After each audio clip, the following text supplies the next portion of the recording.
What's going on, guys, and welcome back to another video. For anyone who is currently leveling in Classic, Fresh, or Hardcore, or maybe you're just getting ready for TBC, this video is going to be for you. This is going to be the best possible way to level all the way to 60. I have compiled 10 of my top tips to help you get there and make your journey fun and efficient along the way. So without further ado, let's jump right into tip number 1, and that's going to be to choose the right class for your playstyle, right? Up first, we have the Hunter and the Warlock. They're pretty top tier when it comes to solo leveling, thanks to your pets tanking mobs. They have very minimal downtime, and they have pretty efficient killing speeds, with Hunter definitely being a little bit faster than Warlock. Next up in line, we have the Mage, which excels at AoE farming and crowd control. But you'll need to have some seriously good positioning and mana management to pull this off fast. Next in line, we have the Druid, which offers incredible versatility with self-healing, tankiness, and efficient travel thanks to Travel Form at level 30. Once you unlock Travel Form, you're going to be flying around the world so much faster than everyone else until they get their mount. Now for my warriors out there, you're going to struggle a little bit when you're solo, but it's extremely rewarding in groups due to the high damage and durability that your class has. So early on, I say try and pick up some decent weapons and gear because it's really going to help you out, and then later on, as you get gear, you scale out of control and your damage is just bonkers.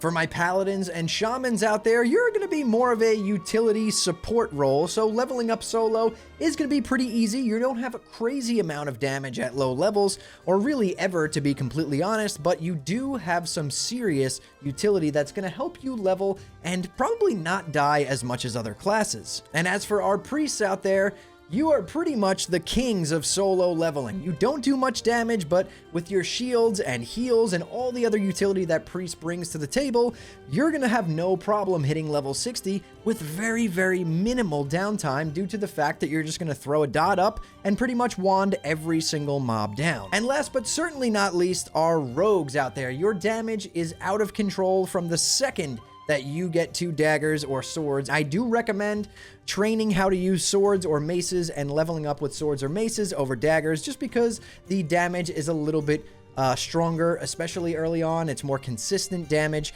but leveling with daggers is fine as well. You might have one of the highest damage outputs in terms of classes while they are leveling all the way to 60, and then even at endgame, yes, you do have tons of damage. So for tip number 2, if you want to make your journey to 60 that much easier, make sure you follow a leveling route or guide, right? There's plenty of guides out there. There's in-game add-ons like Zygor or Rested XP, which if you choose to use Rested XP, use my link in the description. But you don't have to use an add-on or anything like that. You could just Google which zones are the best to grind in if you want to grind a little bit or quest in.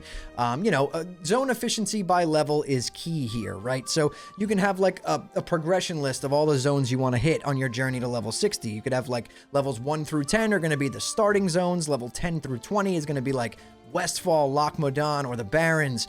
Levels 20 through 30 are going to be Red Ridge, Ashenvale, Stone Talon.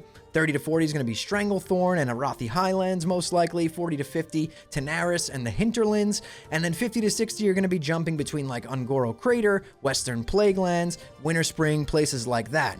Now, the efficiency of stacking quests in the same area is super important, right? Because as you level up, as you get higher, quests become a little bit more spread out, right? Early on in the game, you hit one hub, you get like 10 quests, you go complete all those quests in like a single area, and then you come back and hand them in. As you get a little higher up, it's not so easy. The quests are a little bit more spread out. You're going to be jumping from zone to zone quite a bit. I do recommend, if you're not using a guide or anything, to pick up an add-on like Questy. That will definitely help you quest a little bit faster. Now, tip number 3, this is for a lot of people who maybe aren't playing like 8 to 12 hours a day. Maybe you only play a few hours a day, maybe you only play a few hours per week, but tip number 3 is going to be to prioritize rested experience, right? Rested XP builds up when you log out inside of an inn or a capital city. It grants you double experience for mob kills up to a certain amount. It's about 150% of a level, so a level and a half. So for every 8 hours that you are logged out in an inn or a city, you gain 5% rested XP up to a cap of, like I said, 150. So something that a lot of casual players do is if you run out of rested XP on your main character, log them out in an inn for a few days and go level an alt. And then you could jump back over if you want to level with rested experience, especially as you get higher up in those level brackets. Once you're in like the high 30s, 40s, 50s, levels start to take quite a bit of time. So for tip number 4, while you're out in the world on your journey, make sure to group strategically for elite quests, right? Elite quests often reward great gear and large XP payouts. I'm talking huge, but some of them are pretty tough to solo depending on the class that you're playing. So form an ad hoc group in a zone to chat and tackle down these quests pretty efficiently. For example, if you want to get Van Cleef's head in Westfall, that's going to be inside the Dead Mines dungeon. You need to get a group to do that. The Venture Co-quests in the Barrens are kind of tough. You might want to group up for those as well. And then just prioritize running dungeons as well, right? Dungeon runs like Dead Mines or Wailing Caverns are great for experience and gear upgrades, but they do require a little bit of a time commitment, so make sure you don't join a group if you have to log off in 20 minutes. Now here's a really underrated tip. For tip number 5, kill mobs along the way whenever you are traveling out in the world. Don't just rush from quest to quest. Kill mobs as you travel to maximize the amount of XP you're gaining and stay ahead of that leveling curve.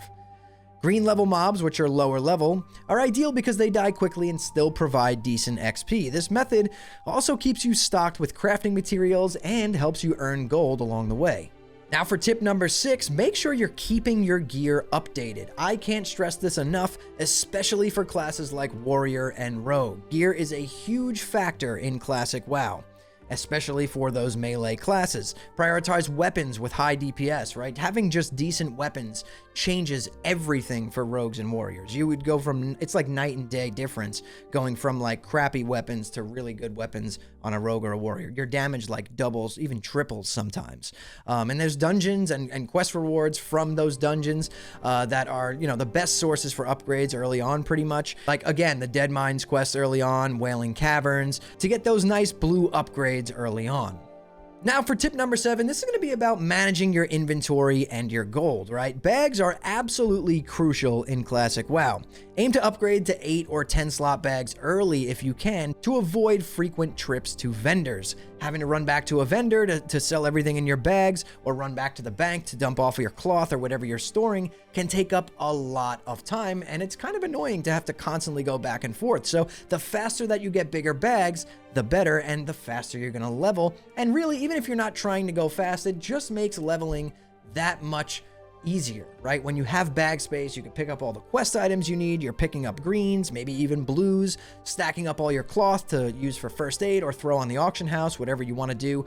Make sure to get those bigger bags way early on. Now for tip number 8, like we were just talking a little bit there about professions, this is going to be to make sure you're using your professions wisely, right?